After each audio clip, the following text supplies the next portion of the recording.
بسم الله الرحمن الرحيم.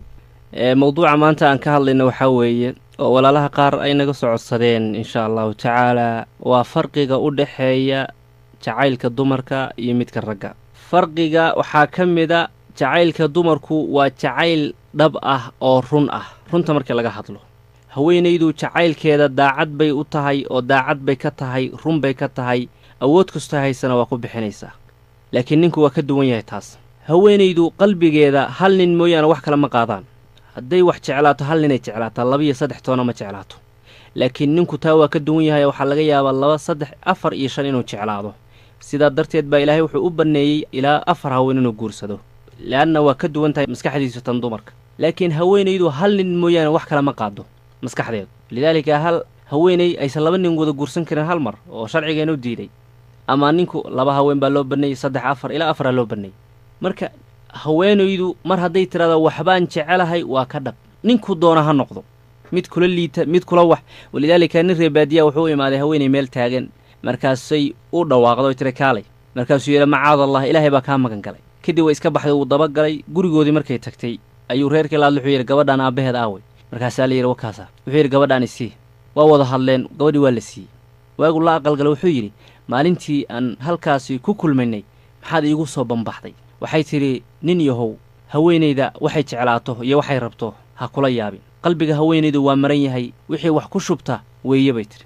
idan qalbiga haweenku waa ka duwan yahay qalbiga iyo dareemayaasha ka ninka.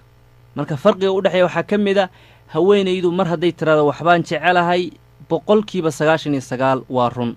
jacaylkeedaasna ikhlaas iyo daacadnimay u muujinaysaa, awood kastayna ku bixinaysaa si ay u hesho. lidaalika qur-aanka kariimka fii suurati yuusuf ilaahay wuxuu ku tilmaamay haweenay yuusuf jeclaatay jacaylkeedu inuu xad dhaafay. qad shaqafahaa xubba. shaqafku waxaa weeye xuubka yarkaa ee jilicsan ee khafiifkaa ee maskaxda ku dahaaran. macnaheedu marka waa maxay? nebi yuusuf jacaylkay u qaaday haweenaydan ayaa dhinac kasta ka degay. marka waxay noqotay haweenaydan yuusuf mooyaane wax kale inuusan u muuqan. maca daalika iyadoo adduunyo haysata oo nin haysata oo boqor qabo. idan jacaylka haweenaydu meeshuu u tilmaamo wey. baynamaa ninku in badan uu ka labalabeeyo oo ninka jacaylkiisu inta badan been kama marna, baynamaa haweenka 99% jacaylkooda uu run yahay. waxyaalaha kale oo farqiga u dhexeeya waxaa ka mid ah jacaylka dumarku waa qarsoon yahay. markay soo muujinayso waa markay meeshaa isku hubto isku ammaan qabto, yacni wax qarsoon wey. leanna dabciga haweenku waa xishood iyo aamusnaan iyo is-ilaalin iyo dhowrsanaan bay yacni dabci u leeyihiin. marka jacaylkoodu waa mid qarsoon oo sir ah, baynamaa ninku isla markii uu soo bandhiganayo. sidaa darteed waxaad arkaysaa ninka markuu gabadhan la kulmo waa uu heesayaa, wuu gabiyaa, wuxuu ka dhigayaa tan mooyaane mid kale inuusan jeclayn. markuu tan ka taga mid kale u tago sidiioo kale. marka hadba meeshuu tago waa munaafaqnaynaya. ama haweenaydu sidaas waa ka duwanta. sidaa darteed waxaa la yidhahdaa lama arag haweenay nin ay jeceshahay u gabayday ama u heestay ama u geeraartay ama u baraanburtay, lama arag baa layidhi taariikhda. ilaa haddii la arka waxaa layidhi waa wax yar oo kooban oo naadir ah, inta badan lama arag.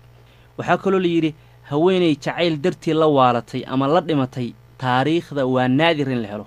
laakiin rag badan oo jacayl la waashay ama jacayl la dhintay taariikhda waa ku wada naqaanaa. ama rag badan oo u heesay qofkay jeclaayeen ama u gabyeen u geeraareen, waa taariikhda waa lagu hayaa. farqi baa marka u dhexeeya haweenka jacaylkooda iyo midka ragga. farqigaasoo muhiim ah inaynu ogaanno.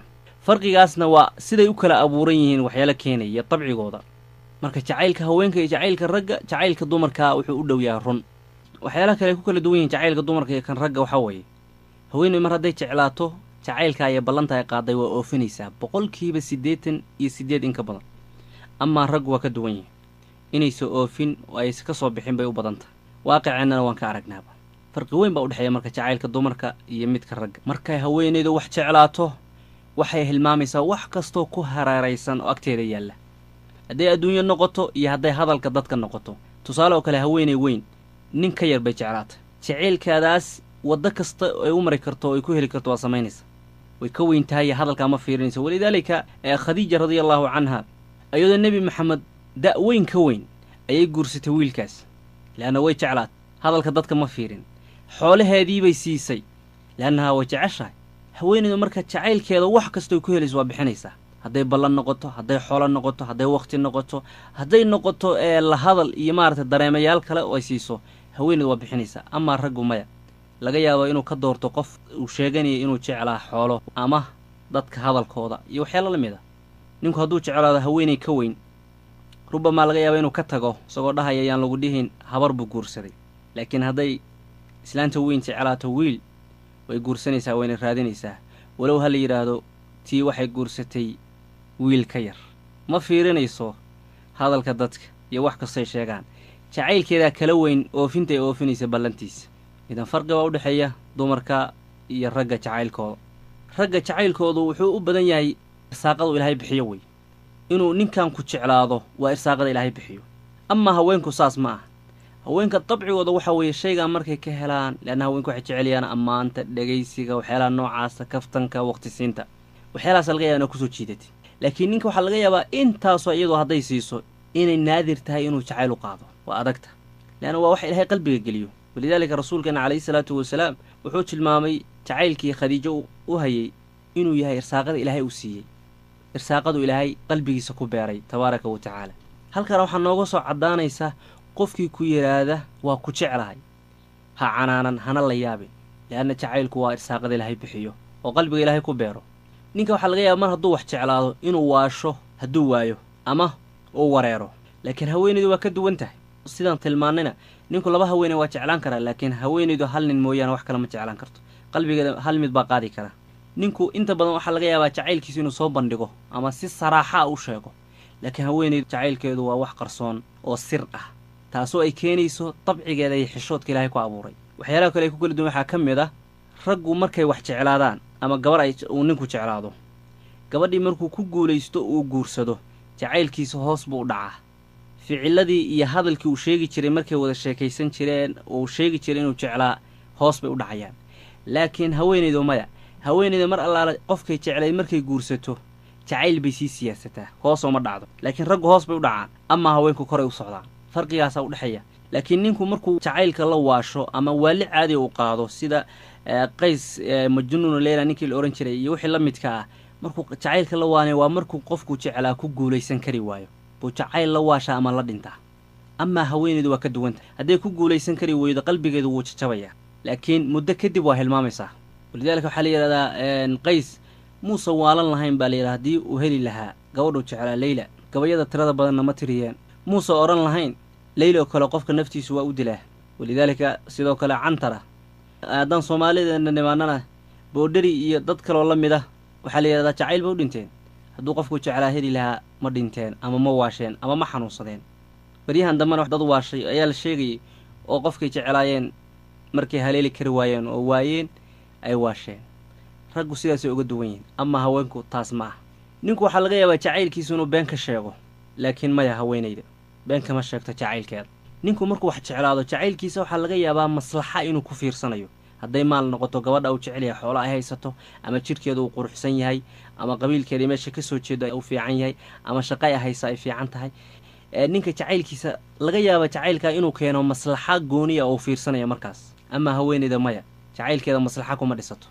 sidaa darteed haweenaydu hadday tiraahdo hebel baan jeclahay, waa runteed. haweenaydu been ma taqaan markay jacaylkeeda ka warramayso, laakiin nolosha dhinacyadeeda kale waxaa laga yaaba inay been sheegto. haweenaydu meelaha kale iyo nolosha dhinacyadeeda kale been way sheegtaa, laakiin markay timaado jacayl been kama sheegto. laakiin ninku waa khilaafsan yahay sidaas. haweenaydu dareemayaasheeda been kama sheegto. waa kala duwan yihiin, soo ma aragti.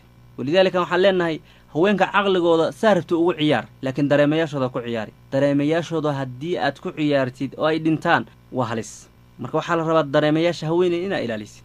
sababtoo ah haweenaydu hadday wax jeclaato waa ka daacad, waana ka run, adiga mooyaane cid kalena ooma muuqdo. si kastoo raggu u hormaraan oo hadal kasta ugu soo jeediyaan oo fursad kasta u siiyaan, waxaasoo dhan uma jeedo. adiga ay ku jeceshahay ayaa u muuqda oo keliya, dunidan kaleba ooma muuqataba. sidaa darteed qofka yidhaahda raggu been bay ka sheegaan jacaylkooda, qofkaasi run buu sheegay. leanna been waa ka sheegayaan. midday arkaanba waa tooda, way u geeraarayaan, way u heesayaan, way u gabyayaan. midday markaa la joogaanba waxay ka dhigayaan ayada mooyaane cid kale inaysan jirin. markay ka tagaan waa isbeddelayaan. laakiin haweeney hadday tiraada hebel baan jeclahay, waa runteeda, wayna kaga run badan tahay ninka. walidaalika ninku hadduu wax jeclaado oo jacayl dhaba uu yahay jacaylkaas oo run ah, mashaakil badan baa soo wajahda. jirkiisa daciifaya isagoo dhan baa murugo iyo walwal ku nool cidlu ku nool yahay nolol noocaasu ku noolanaya marka ninka uu ku dhex jiro jacayl dhaba oo run ah carabkiisa daciifaya jirkiisa daciifaya muuqaalkiisa daciifaya walidaalika qofka marka xoogaa daruuf ka muuqato dacfi xagga jirkiisa waxay leeyihiin war ma jacayla kugu dhacay ama markuu fakerayo waxyaalaha noocaas dadku way dhahaan walidaalika cabdullahi bni cabbaas radiallahu canhu magaalada madiina wuxuu ku arkay nin yahuuda oo aad u caatoobay oo naxiif ah bimacnaa daciif ah markaas wuxuu weydiiyey dadkii la joogay ninkaa maxaa ku dhacay markaasay dhaheen jacayl baa ku dhacay taasna waxay tusaysaa hadduu ninku wax jeclaado weliba jacayl dhaba uu ku jiro waa daciifaya jirkiisaa daciifaya carabkiisa daciifaya noloshiisao dhan baa murugow noqonaya iyo keligi socod laakiin haweeneydu hadday wax jeclaato ma indhabeesho mana daciifto mana waalato waxa keliya u muuqdo waa qofka ay jeceshahay oo keliya leanna ninka albaabadiisaa badan tanuu jacayl la jelaya laakiin haweenku waa naadir inay sidaa u dhaqmaan idan farqi baa u dhexeeya jacaylka dumarka iyo jacaylka ragga